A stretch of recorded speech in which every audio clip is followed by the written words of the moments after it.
Ifriqiya Sport, la planète sport avec Ifriqiya Sport. Votre magazine continental qui traite le sport sur tous les terrains et dans toutes ses dimensions. L'Africain Sport ne font qu'un.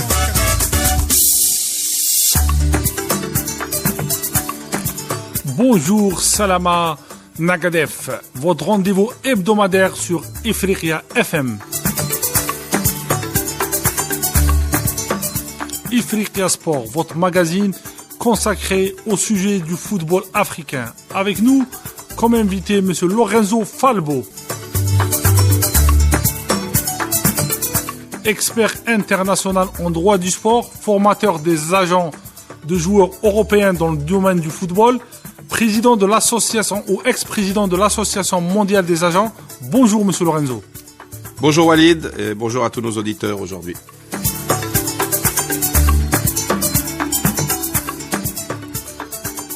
Les agents de joueurs sont devenus des acteurs incontournables dans le milieu du sport et du football en particulier. La FIFA, depuis cette année, elle a changé la réglementation, elle a rétabli le statut d'agent de joueur. Monsieur Lorenzo, est-ce que vous pouvez nous parler de cette réglementation, du métier d'agent et ce que vous faites réellement dans ce milieu? Oui, alors on va déjà faire un tout petit retour dans le passé. Finalement, il y avait une législation qui existait jusqu'en 2015. Donc il y avait des agents FIFA jusqu'en 2015. 2015, la FIFA avait décidé pour diverses raisons d'arrêter finalement cette licence et avait laissé libre choix finalement aux fédérations d'enregistrer des intermédiaires. Avec un statut d'intermédiaire. Avec un statut d'intermédiaire un peu hybride, pas très compris par tout le monde finalement.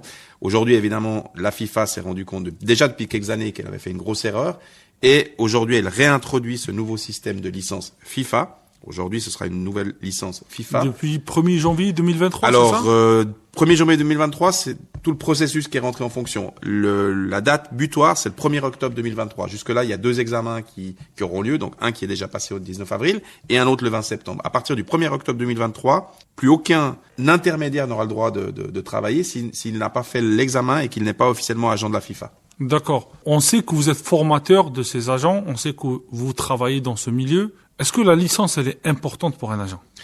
Aujourd'hui, je pense qu'elle est importante si justement derrière il y a tout un travail de formation qui est fait et ça va aussi mettre un peu de respectabilité de nouveau à ce métier qui est un vrai métier.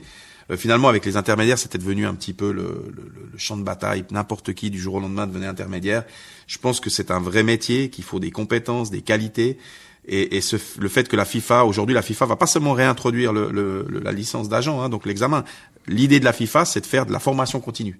Donc il y aura aussi toutes les années des formations. Il y a d'ailleurs une formation pour ce qui est trait au transfert de mineurs.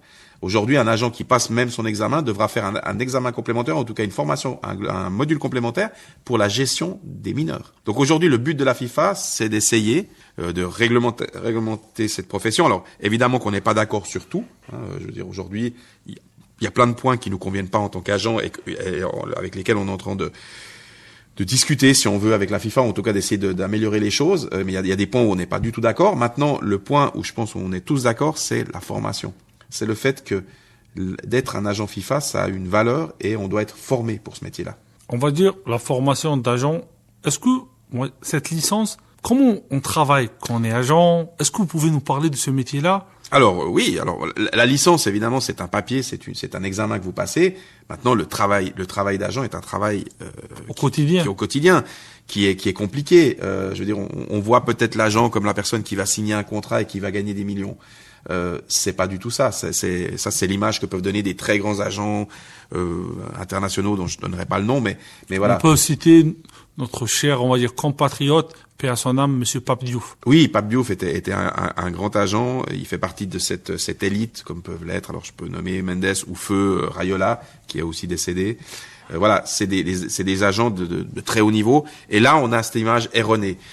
Beaucoup d'agents, voire le 80% des agents, font un travail au quotidien, aux côtés des joueurs, aux côtés des familles, un accompagnement de tous les jours. C'est vraiment, je veux dire, faire arriver un joueur au haut niveau, c'est un travail de tous les jours. Et ça part vraiment des fois de très loin. On peut aller tout d'un coup découvrir un joueur, un talent en Afrique, en Amérique du Sud, et l'accompagner et l'emmener jusqu'au plus haut niveau. Et ça, c'est un travail qui prend du temps. Et il faut être formé, puisqu'il n'y a pas que il y a l'aspect humain évidemment, mais il y a tout l'aspect psychologique, l'aspect contractuel. Enfin, il y a tous des aspects aujourd'hui encore l'aspect marketing, si on veut, réseaux sociaux. Qui a pris beaucoup d'importance. Aujourd'hui, il faut faire attention à ne pas faire d'erreurs, que les joueurs ne fassent pas d'erreurs. Enfin, il y a toute une... En général, quand moi je parle d'un joueur, je parle d'une équipe autour. C'est-à-dire que le joueur est au milieu, et autour, il y a une équipe dont le club fait partie, les parents font partie, l'agent fait partie, il peut y avoir un préparateur physique, un préparateur mental, etc. Il y a vraiment des équipes qui se mettent autour des joueurs. Vous avez parlé d'un examen qui s'est passé au mois de mars, je crois. 19 avril, exactement. 19 avril, ouais. Il y a beaucoup de confédérations africaines qui l'ont organisé. Tout à fait. Avec un taux de réussite un peu... Très bas. Très bas. Ouais. Alors aujourd'hui, malheureusement, et ça c'est un peu la grande problématique, la FIFA a donné un chiffre, 52%, un petit peu sorti de nulle part. Aujourd'hui, la plupart des gens qui ont fait l'examen ne savent pas la note qu'ils ont eue. Il fallait faire un minimum de 15 points pour passer, donc 75% de réussite. 67%, c'est ça? C'est-à-dire qu'il fallait avoir 15 points sur 20. Donc si on relativise, c'est 75% pour passer l'examen. D'accord. Parce que vous êtes suisse. Voilà, Suisse, on dit 75 comme les Belges. Voilà, 75%. Aujourd'hui, la FIFA a juste donné un chiffre, 52%. Sans donner de notes aux élèves, c'est-à-dire que les gens qui ont participé et qui ont passé l'examen ne savent pas quelle note ils ont eu. Donc, on peut évidemment penser que les 15 points étaient très difficiles d'atteinte et qu'ils ont revu leur à la baisse, mais malheureusement ça on le saura pas. Par contre, ce qu'on sait, c'est que on a des chiffres, on a des fédérations qui ont donné leurs chiffres et où le taux n'est de loin pas 52%, on est plus près des 10 ou 15%. Donc, l'examen très compliqué, d'où l'obligation de se préparer, de comprendre. C'est des règlements.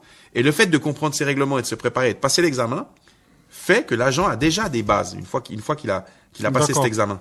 La nature de l'examen, elle est comment? Vous avez une idée sur cela? Oui. Est-ce qu'on peut expliquer à nos auditeurs alors comment ça se passe? L'examen est basé sur tous les règlements FIFA. Le code d'éthique, le code de déontologie, tous les codes, le statut de la FIFA, le règlement sur les agents de joueurs, le statut et transfert du joueur, qui est le document le plus important de la FIFA en ce qui concerne les agents, mais les joueurs en général. Donc c'est basé là-dessus, mais après, c'est vrai que c'est fait d'une manière où c'est des cas pratiques. Et d'où la complexité. Cas pratique avec finalement un QCM, donc des réponses qui traitent à ce cas pratique. Très compliqué. Il faut une préparation, il faut une vraie préparation, il faut être habitué au langage FIFA, au langage des règlements, et être habitué à analyser une situation et comprendre que dans une situation, la réponse sera telle réponse. D'accord. Vous êtes formateur par rapport aux agents FIFA. Vous avez eu certainement des étudiants qui ont gagné cet examen. Tout à fait. On a fait une formation, on a fait une préparation en anglais, en français, en espagnol. On a eu de notre côté 84% de réussite. Voilà, ce qui prouve vraiment le sérieux, on va dire. Le sérieux, et ce qui prouve surtout qu'une bonne préparation vous permet d'aborder l'examen en toute confiance et avec une bonne préparation aboutira à de bons résultats, c'est sûr. En tout cas, de bons résultats et des chances de réussite, évidemment, multipliées par 10, 20, 30. Quel est le secret pour réussir un examen?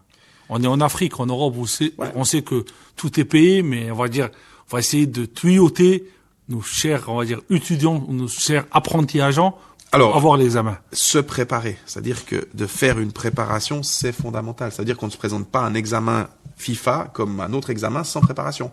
Beaucoup de gens se sont présentés, comme on dit, l'expression qui dit la fleur au fusil. C'est-à-dire, oui, je vais y réussir de toute façon. Non.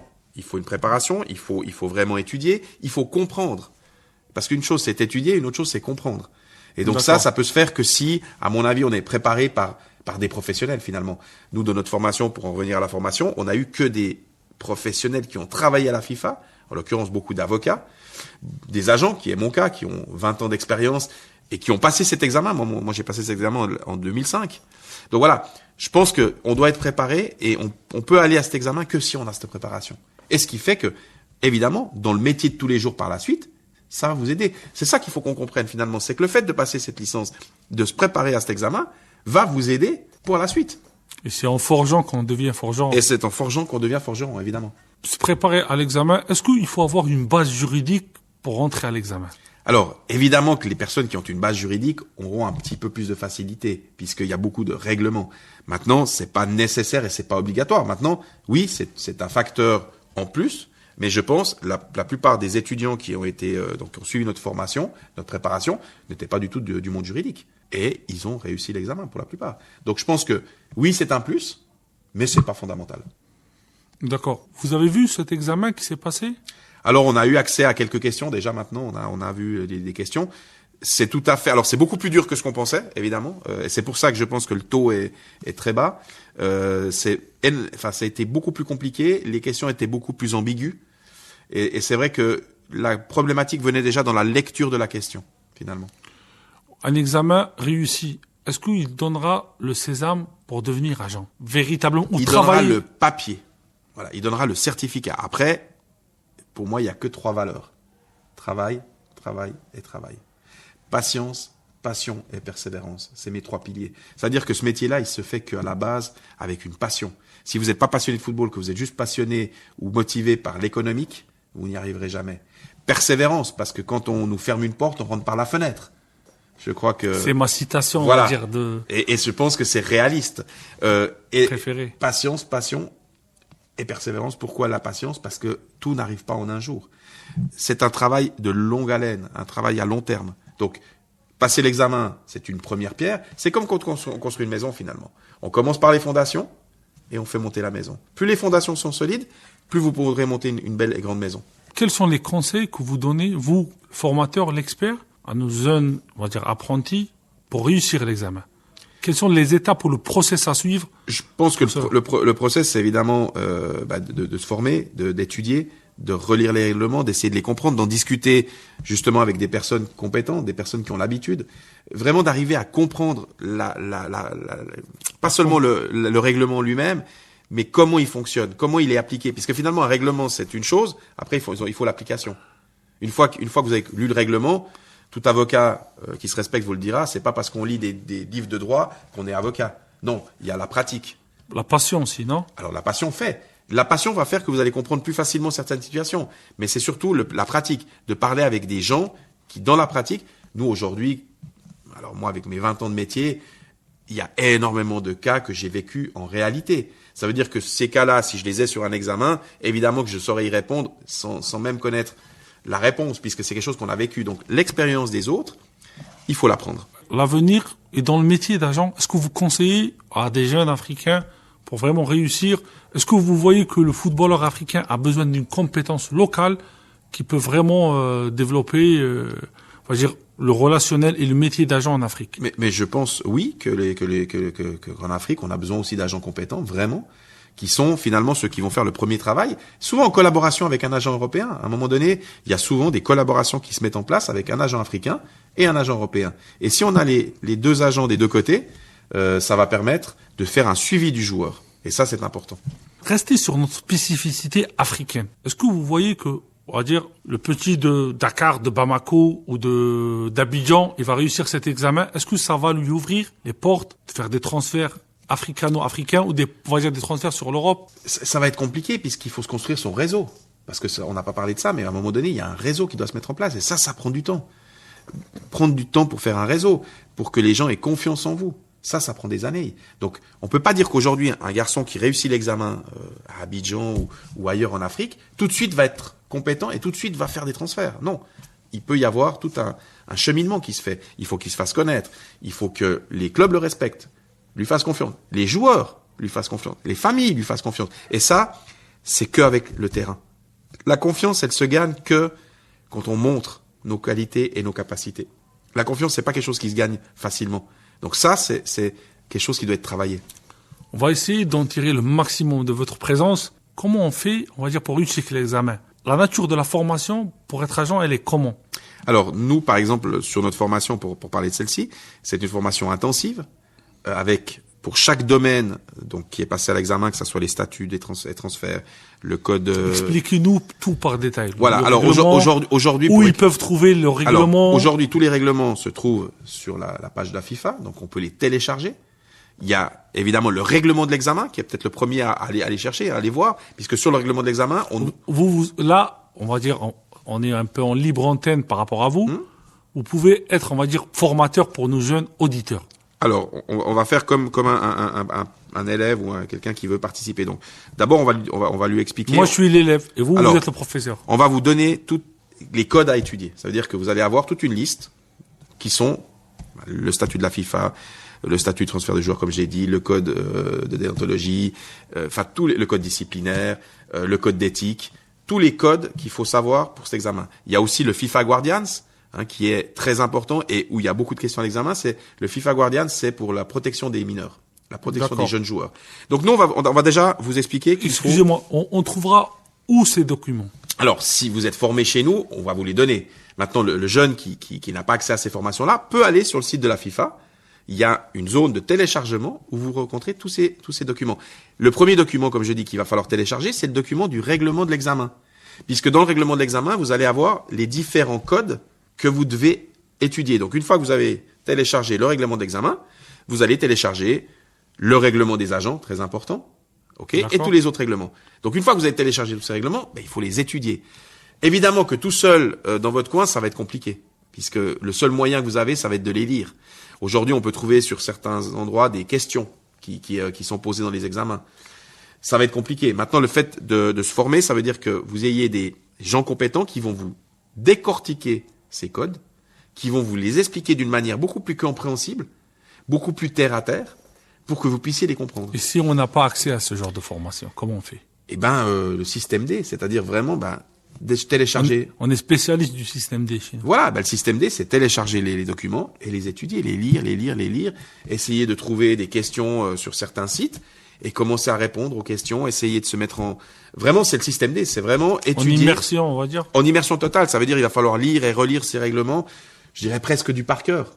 Peut-être dans le système D, c'est peut-être ça la différence, c'est qu'il faudrait peut-être faire du par cœur presque, de connaître sur le bout des doigts. Une auto-formation.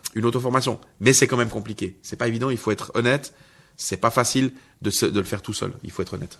Et la prochaine, on va dire, l'étape, on a téléchargé les documents, on essaie de les lire. Comment on fait? Comment on fait la transition vers l'examen?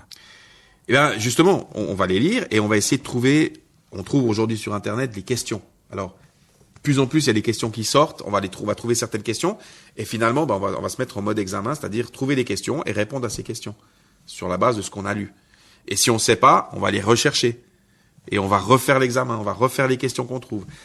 En fait, ça va être beaucoup de travail. Voilà, ça va être du travail d'apprendre et d'essayer de répondre à des questions.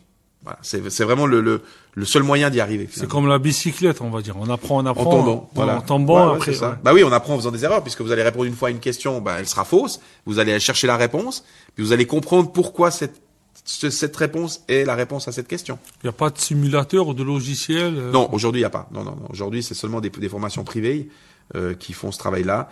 La FIFA, sur leur site, ne donne pas vraiment d'infos. Il y a quelques questions d'examen une fois que vous inscrivez, mais pas plus. D'accord. Et dès qu'on va dire essayer l'examen, on va passer l'examen. On va dire soit on le réussit, soit on le réussit pas. Dans les deux cas, qu'est-ce que vous conseillez, on va dire, aux jeunes agents? Alors, s'ils le réussissent, tant mieux pour eux. Magnifique. C'est déjà, comme je disais, une première pierre. À partir de là, il va falloir construire votre maison. Donc, pour construire votre maison, si je peux donner un conseil à nos jeunes auditeurs ou aux gens qui sont intéressés par ce métier-là, ça va être de se créer un réseau. Ça veut dire créer un réseau, ça veut dire d'aller voir beaucoup de matchs, évidemment. Il est important, le réseau, dans le milieu? Il est fondamental. Sans réseau, il n'y a rien qui se passe. C'est-à-dire que, mais il faut faire un réseau, il faut le créer, justement, avec des qualités. Ça veut dire qu'il faut être soi-même. Il faut être vraiment une personne vraie. Je pense que les gens qui sont vrais arrivent à monter un réseau beaucoup plus rapidement que les gens qui vont vouloir un petit peu aller trop vite, accélérer. Voilà. Je pense qu'il faut être soi-même et essayer petit à petit de se créer ce réseau. Ça veut dire aller voir beaucoup de matchs, énormément de matchs, essayer de rentrer en contact avec les dirigeants, de montrer qu'on est là. Je veux dire, un dirigeant, quand il vous aura vu 5 fois au bord d'un terrain, c'est plus facile quand vous allez aller l'aborder parce qu'il dit lui je l'ai vu. Ouais, votre faciès. Voilà. Et ça c'est important. Je veux dire, de vouloir aller une première fois à un match et d'aller voir le dirigeant il va vous zapper. Maintenant, si chaque fois que vous allez voir le match, vous passez devant le dirigeant, vous lui dites bonjour monsieur ou bonjour président, à la 5e, 6e fois, peut-être que là vous allez l'aborder en lui disant président, est-ce que vous auriez 5 minutes à m'accorder? Le président il a vu que vous êtes venu 5 fois voir le match. Il va se dire ok, lui il est là. Donc c'est important. Ouais, ça c'est important. Et après, la prochaine étape. Après, c'est vous créez votre réseau de clients. D'avoir le joueur, on va dire. Voilà, client. Mais le joueur, vous l'aurez souvent si vous avez ce réseau-là finalement, puisque ça va vous permettre de dire aux joueurs, voilà, moi, j'ai déjà discuté avec ton club, je connais le président, voilà, j'ai les capacités pour te représenter. Donc ça, c'est important. En fait, c'est le réseau. Et après, la confiance, évidemment, la confiance du jeune ou des parents. Quel est l'élément le plus important? C'est d'avoir le joueur ou d'avoir le club? Ou d'avoir le client, joueur, client, club? C'est Alors, comme on va dire le mythe entre l'œuf et la poule. Alors à la fin, d'avoir le joueur est important, pour autant que le joueur soit un bon joueur. Donc c'est un petit peu plus complexe, c'est-à-dire que si vous avez un très très bon joueur, évidemment que vous aurez plus de facilité à le placer. Maintenant, et c'est là peut-être où un agent devient très très important et va par son réseau pouvoir, c'est quand il y a un joueur qui est encore peut-être pas au top niveau, c'est grâce à son réseau qu'il va arriver à le placer. C'est plus facile d'avoir un très bon joueur, c'est évident, mais c'est beaucoup plus compliqué et c'est beaucoup plus rare. Et si on réussit pas l'examen, qu'est-ce qu'on doit faire? Alors, si on réussit pas l'examen, on se remet à étudier pour repasser l'examen et on essaie de comprendre. Et malheureusement, et c'est peut-être ça où je trouve que la FIFA fait peut-être pas assez, c'est que pour moi, l'examen, quand on l'a loupé, on devrait savoir où c'est qu'on l'a loupé. On devrait avoir les résultats avec les réponses qu'on a données et les réponses justes. Pour vraiment avoir une vision d'ensemble, justement, de savoir où on a loupé. Et ça, malheureusement, en tout cas aujourd'hui, à l'heure où on se parle, c'est pas le cas. J'espère que la FIFA va changer ça pour les futurs examens, parce que je pense que c'est important de savoir quand on tombe de la bicyclette, on aime bien savoir où on s'est fait mal. Bien sûr, ouais. Mais là, avoir l'examen, avoir la licence, ça c'est important, on le sait. Mais est-ce que le fait de se former quotidiennement, est-ce que maintenant il n'y a pas, avec les grosses sociétés, avec les grosses boîtes à travers le monde qui s'intéressent au métier d'agent, de consulting dans le sport et dans le football en particulier, est-ce qu'il n'y a pas une saturation du métier? Alors, il y a évidemment une saturation du métier. Il y a beaucoup de monde sur le marché. Maintenant, ce qu'on fait nous, ce que je fais moi, et ce que font beaucoup d'agents, c'est de l'artisanat. Pour moi, il y a de l'industrie, industrielle et l'artisanat. D'accord. Voilà. Donc, l'artisanat, ça veut dire être au plus proche Expliquez-nous. Alors, pour être clair, le joueur chez nous est pas un numéro. Voilà. Le joueur, on a une relation personnelle avec lui. On travaille au quotidien, on connaît ses parents, à un moment donné, avec des joueurs, ça va très loin. Moi, j'ai des joueurs que j'ai accompagnés sur toute leur carrière. Ça veut dire qu'on devient, à un moment donné, un membre à part entière de la famille. Ça, c'est de l'artisanat. Ça veut dire qu'on travaille vraiment au quotidien. L'industrie, c'est ces grandes boîtes qui ont 250 ou 300 joueurs, donc souvent ils connaissent ni le nom ni les parents. Voilà, c'est deux mondes différents. Pour moi, c'est deux mondes différents. C'est un boulanger, on va dire industriel, enfin une boulangerie industrielle ou un petit boulanger de quartier. Mais le boulanger de quartier fera souvent un meilleur pain que le boulanger industriel. D'accord. Alors nous, on va plus aller sur la boulangerie artisanale. Je vous conseille d'aller sur la boulangerie artisanale en Afrique parce que c'est la meilleure. D'accord. Là, un élément, on va dire, les questions se suivent et moi, l'engouement du métier, enfin, il me fait rêver. Je vois le bling bling. J'avais lu le livre de Pape Diouf, paix à son âme. Est-ce que vous pensez qu'un jeune Africain peut refaire ce qu'a fait Pape Diouf? Difficile. Pourquoi? Pape Diouf est un mythe. Pape Diouf a été un des pionniers de ce métier, faut être clair. Grand agent, grand dirigeant, finalement aussi, qui est passé de l'autre côté du miroir. Hein. Ancien président de l'Olympique. Ancien président de l'Olympique de Marseille. Difficile parce il est arrivé à un tel niveau, et peut-être aussi parce qu'à son époque, il y avait moins de concurrence. D'accord. Faut être aussi honnête. L'époque de Pape Diouf, en France, il y avait une dizaine d'agents qui faisaient le marché. À peu près, même peut-être moins. Aujourd'hui, en France, il y aura 50 agents. Est-ce que vous avez eu l'occasion de le rencontrer ou pas? Oui, j'ai eu le plaisir de discuter avec Pape une fois à Marseille. Oui, enfin, magnifique personne. Enfin, je veux dire, il avait un charisme. La nature de la discussion, on va dire. Non, football. Enfin, avec Pape Diouf, je pense qu'on pouvait parler que de football de toute façon, ouais. Mais avec un charisme énorme, quoi. Une personne il rentre. Enfin, moi, je me rappelle ce jour-là, il est rentré dans la pièce. On a eu l'impression que la pièce elle s'illuminait, quoi.